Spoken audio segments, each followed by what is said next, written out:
बिस्मिल्लाहिर्रहमानिर्रहीम। अस्सलाम वालेकुम दोस्तों, उम्मीद करता हूँ आप सब लोग खैरियत से होंगे। एक दफ़ा का जिक्र है कि एक काफ़िला सफ़र कर रहा था।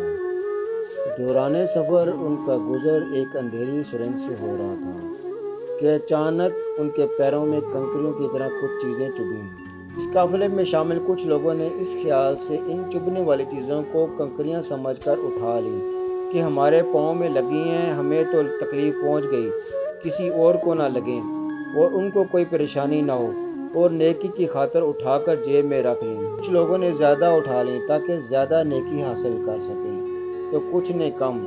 और कुछ लोग इस काफ़िले में ऐसे भी निकले कि उन्होंने बिल्कुल भी ज़हमत ना की कि उठा लें।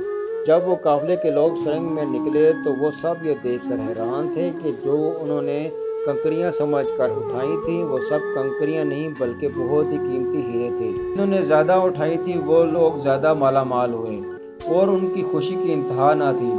जिन्होंने कम उठाई थी वो पछता रहे थे कि ज़्यादा क्यों नहीं उठाई, और जिन्होंने बिल्कुल नहीं उठाई वो सर पकड़ कर बैठे थे और अफसोस करते रहे कि काश हम भी कुछ उठा लेते। दुनिया में ज़िंदगी की मिसाल इस अंधेरी सुरंग जैसी है। ज़िंदगी वो अंधेरी सुरंग है और नेकी उन कंकरियों की तरह है जो बाज़ाहिर मुश्किल तो लग रही है, हमारे पैरों को चुभ रही है, लेकिन इसका अजर बहुत बड़ा है। इस ज़िंदगी में जो नेकी हम करेंगे वो आखिरत में हीरे की तरह कीमती होगी, और उस वक्त इंसान पछताएगा कि काश मैंने दो चार मुश्किलात और उठाई होती और कुछ नेकियां और कमाई। ऐ काश! अल्लाह हम सबको नेकी कमाने की तौफीक अता फरमाए। आमीन।